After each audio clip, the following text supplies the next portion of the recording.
자, 오늘은 재킷하고 코트입니다. 여러분들이 여성복 디자이너가 된다라는 말의 의미는 이제 내가 디자이너로서의 한 몫을 톡톡 해낼 수 있다라고 하는 순간에 재킷 디자인을 하게 돼요. 왜냐하면 단가가 가장 세고 실패를 했을 때 이 회사에게 끼치는 데미지가 가장 큰 아이템 중에 하나여서 재킷은 보통의 일반 캐주얼 브랜드에서도 좀 상위권에 속하고 심지어 뭐 타임이나 구호 우리 국내 브랜드 탑 브랜드로 가면 재킷 하나에 80만원에서 120만원까지 하잖아요. 내가 보통 이런 아이템들이 한번 생산하면 아무리 소량 생산을 해도 그 정도의 대기업이면 300피스 이상인데 100만원짜리 300개 실패해봐봐. 그거야. 그래서 이 재킷을 디자인한다라는 것은 내가 그만큼 이제 디자이너로서의 역량을 발휘할 수 있구나라는 실수하지 않는 아이템을 한다라는 의미이기도 하지만 또 하나는 가장 여성복에서 중요하게 생각하는 아이템이어서 그 디자인실에 가끔가다 면접 보러 가면 도시카 그려봐 이렇게 얘기를 해요. 면접을 보러 갔을 때 도시카를 내가 어느 정도 그리는지 어느 정도 가르쳐야 되는지를 가늠하기 위해서 그런 걸 물어보는데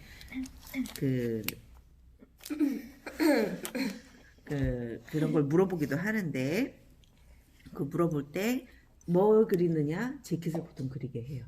그래서 그 재킷을 그릴 줄 안다, 재킷 도시카를 그릴 줄 안다라는 것은 똑같이 패션을 시작하는 사람들에게도 내가 패션을 조금 안다라는 의미로 받아들여지게 됩니다.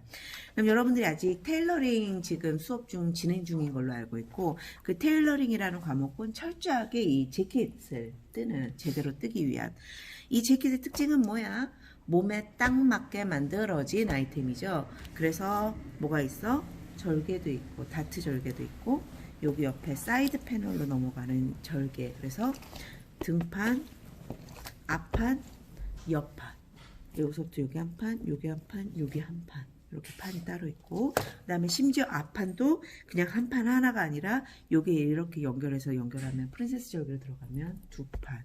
그 다음에 등판도 한 판이 아니라 이거 왜 있는 거야? 등에도 여기 곡이 있잖아요. 허리에 곡이 있기 때문에 그 곡까지도 완벽하게 맞춰주려면 여기가 두 판. 그래서 남성복 같은 경우에는 여기에 뭐 스트라이프나 같은 거 보면 여기 이렇게 딱 V로 쫙 맞아서 떨어져 나가는 그 모습을 볼 수가 있을 거예요.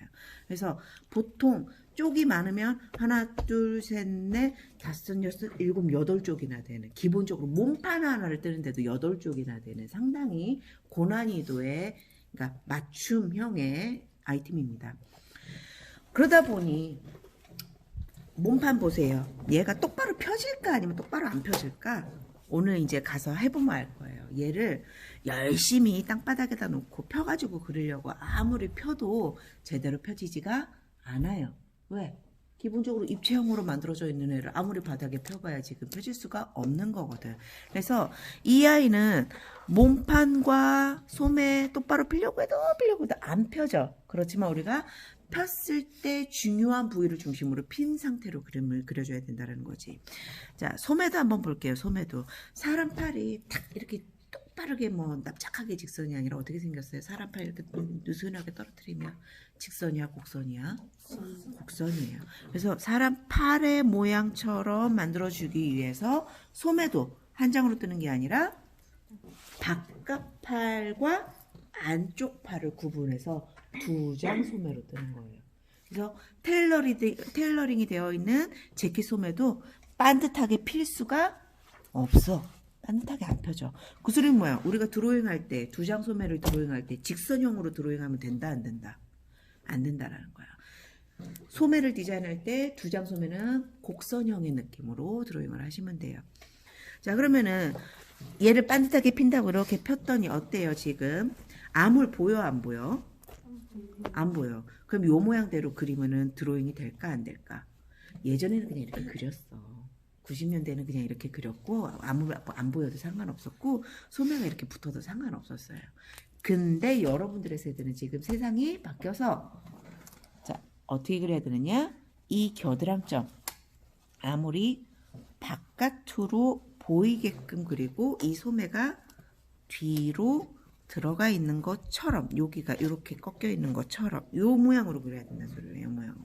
그러면은 아몰 모양 그리고 소매가 바깥으로 있다는 소리는 뭐야? 바깥에 소매 각도 표현해주고 이 밑에 안쪽 선은 여러분들 팔 그릴 때 제가 뭐부터 그리라 그랬어요? 팔 그릴 때도 바깥 라인 그리고 팔 두께 생각해서 팔 안쪽 라인 그리라 그랬지. 도식화에서도 똑같아요. 소매의 바깥 라인 먼저 그리고 소매 통 생각해서 안쪽 라인 그려서 나머지 겹쳐지는 부분은 그냥 겹쳐지는 대로 그려주면 되는 거야. 그래서 여러분들의 가이드라인에 보면 여기에 보면 지금 아몰 라인이 정확하게 이렇게 빠져서 이렇게 되어 있고 이 겨드랑점에서 소매가 나와? 안 나오죠. 어떻게 되어 있어? 지금 소매가 뒤로 숨어 있는, 그래서 실은 이렇게 매달려 있는 형태를 삭제해서 그리는. 왜? 우리한테는 실은 뭐가 중요한 거야? 겨드랑점에서 겨드랑점까지의 너비, 가슴 품 너비가 중요한 거죠.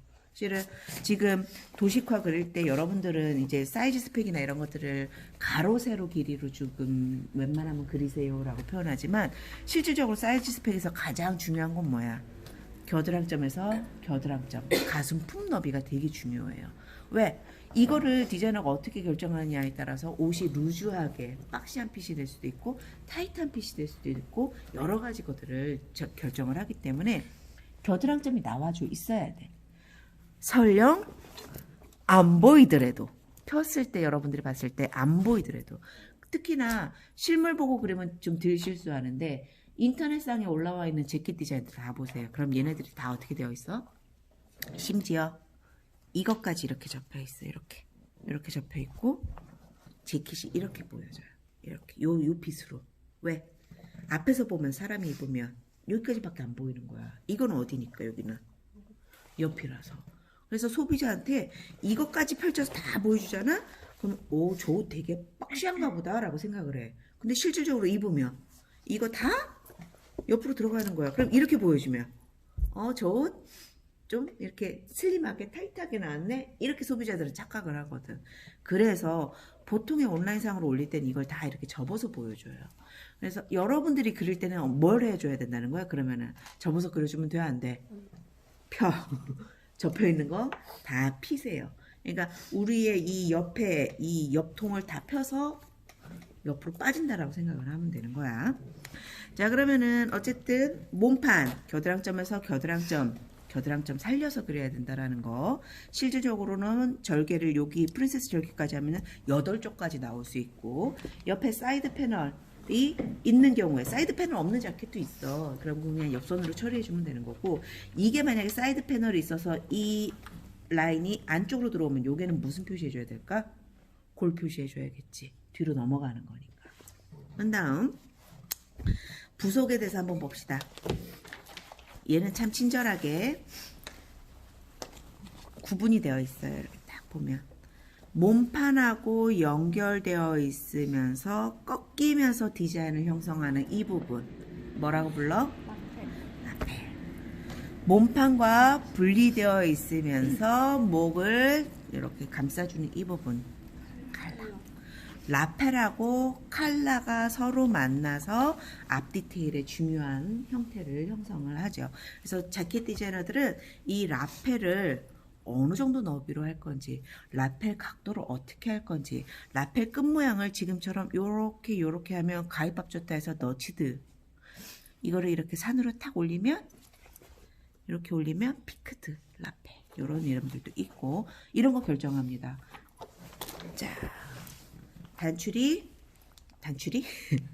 단추가 한 줄로 되어 있으면 싱글 브레스티드, 단추가 이렇게 돼가지고 여기 하나 있으면 더블 브레스티드. 그러면 더블 브레스티드 같은 경우에는 드로잉할 때 중심선에서 각각의 단추가 같은 간격으로 배치되어 있어요. 누누이 얘기하지만 단추 여밈이면 옷의 중심은 어디에 있다? 단추 여밈이면 여밈의 옷의 중심일까? 단추 중심이 옷의 중심일까? 단추 중심이 옷의 중심이야. 재킷 같은 경우에는 철저하게 센터에 단추 중심이 있고 이것의 좌우 대칭인 형태들이에요.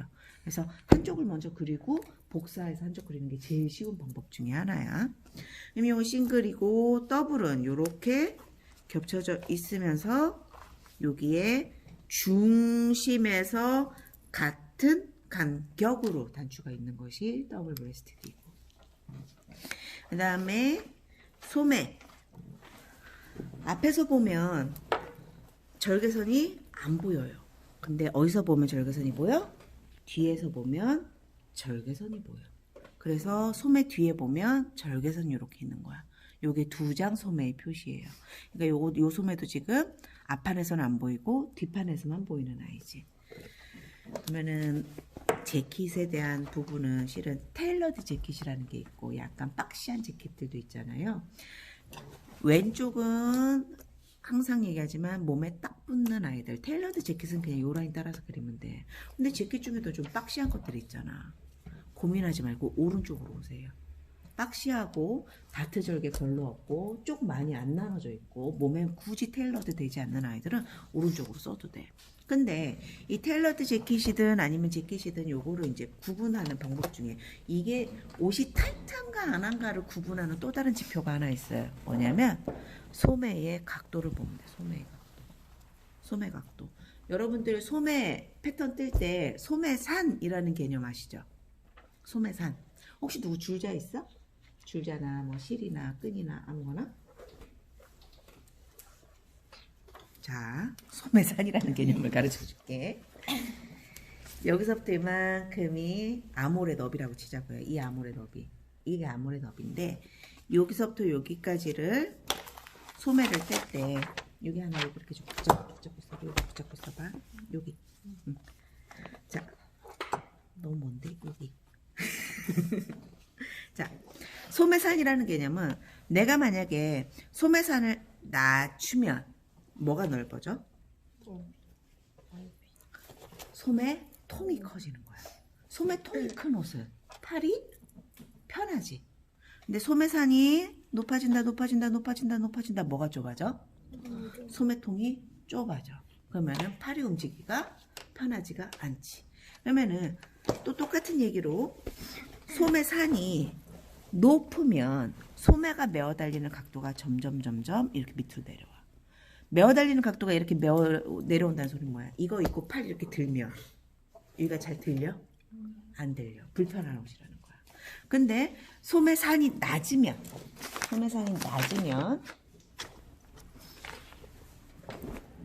소매통이 넓고 소매산이 낮고 소매 각도가 여기 보세요. 소매 각도가 거의 어깨선하고 연결되어 있지.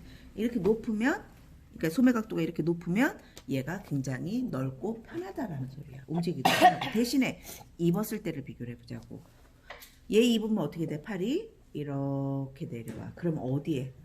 어깨와 겨드랑이에 주름이 뭉쳐지지. 테일러링이 안 되어 있다는 소리야. 실은 이렇게 소매가 딱 내렸을 때 아무런 군주름이 없는 이런 옷들. 어떤 옷들이에요? 격식을 차린 옷들은 다 이렇게 생겼어. 격식을 차린 옷들. 제복 종류들 뭐 이렇게 딱 입어가지고 한마디로 이 서양복식의 약간의 발전사는 어떻게 하면 내가 안 움직이는 육체 노동을 하지 않는 사람이라는 거를 티를 낼까 하는 부분이 서양복식의 발전사하고 되게 연관이 되어 있어.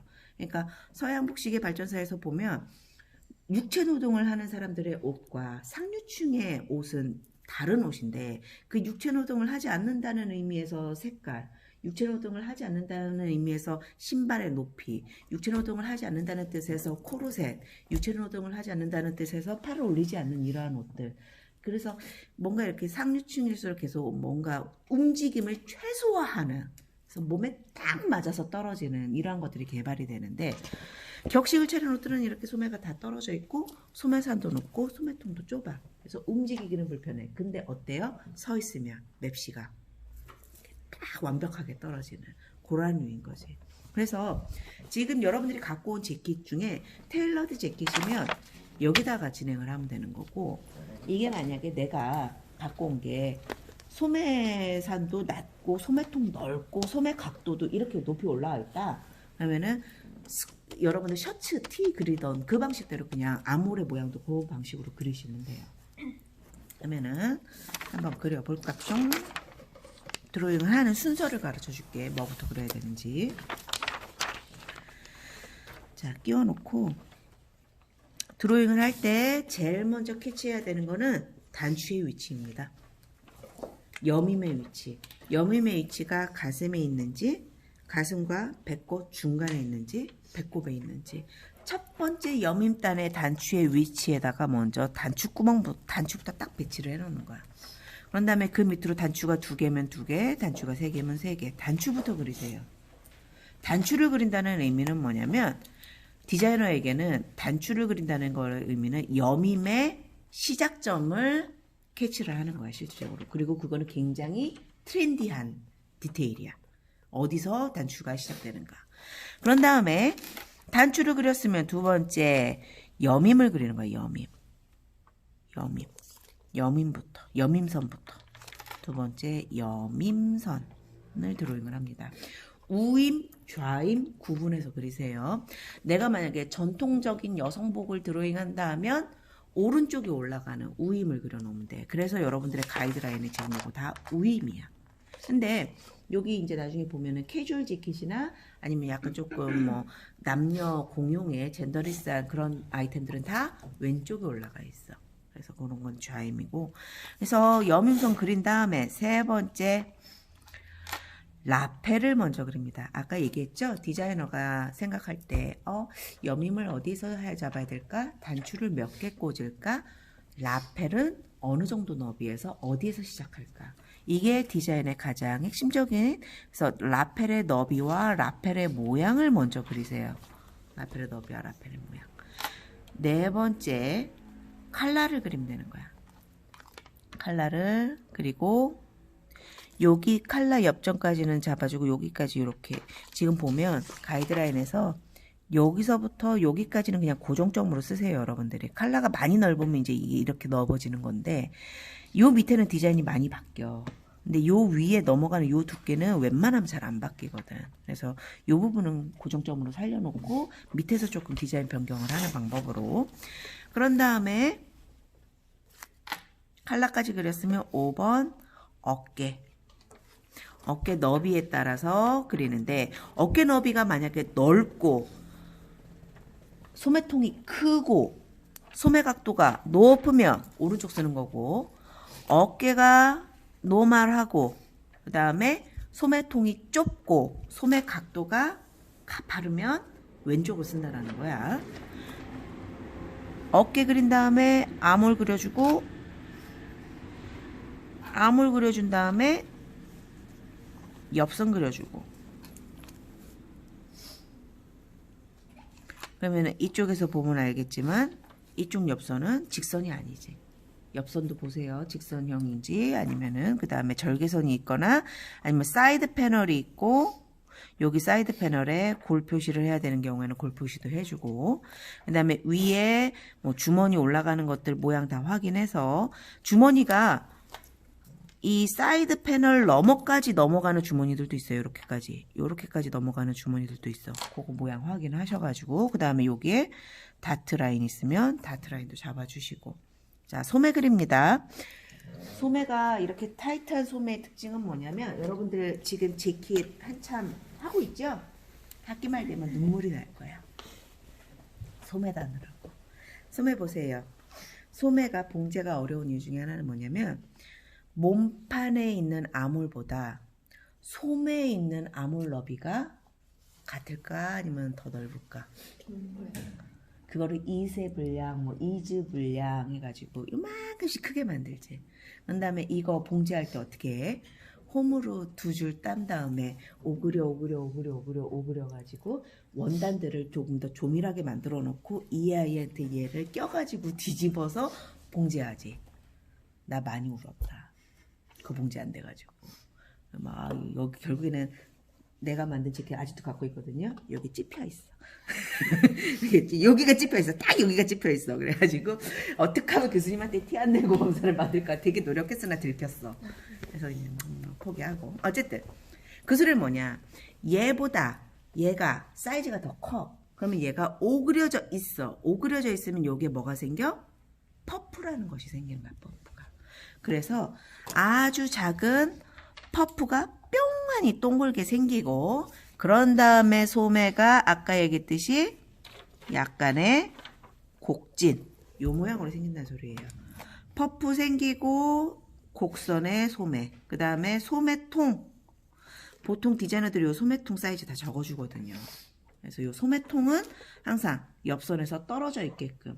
그러면 이렇게 되는 거지. 옆선이 이렇게 해서 약간 이렇게 날아가는 A라인의 옆선도 있을 수 있잖아. 그러면은 소매 그릴 때 열심히 그 옆으로 빠져야 돼. 그래서 바지 그릴 때 여러분들 요만큼은 남겨서 빼야 된다라는 것처럼 이렇게 요만큼은 빼줘야 돼. 요만큼이라도 빼줘야 돼. 그래서 요 사이즈와 이제 나머지 요 사이즈 다 작성을 할 수 있게끔 서로 사이즈 작성을 할 수 있게끔 되어야 되는 거거든. 다 그렸네? 그렸으면 엎어놓고 카피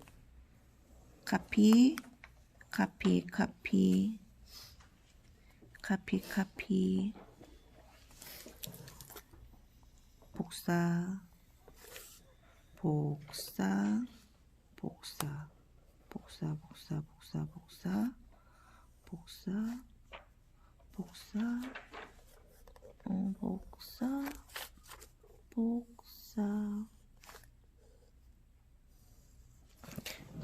해서 그리면 그래서 재킷이 나오고. 이해하셨어요? 자, 못 빠졌어. 여기 여민 반대편에 단축구멍들, 그 다음에 필요한 디테일들 적어서 하시면 되고, 내가 이걸 갖고 온 이유는 레글러 때문에 그래. 레글러. 자, T에서 레글러는 여기 절개선 있었어 없었어? T에서 레글러는 여기 절개선 없었지. 그래서 T 레글러 그릴 때는 어떻게 그리라 했어요? 여기서부터 여기까지 직선으로 그리고 여기에 골 표시하는 게 보통이었어. 근데 이제 코트나 트렌치 코트 쪽으로 넘어오잖아요. 그럼 레글러는 여기에 절개선이 있는 아이들이 있어. 절개선이 있다는 소리는 뭐야? 여기가 직선이 아니라 어떻다고? 곡선이라고. 곡선이고 이 위에 스티치가 있는 경우들도 꽤나 있어. 근데 여기는 지금 스티치는 없어.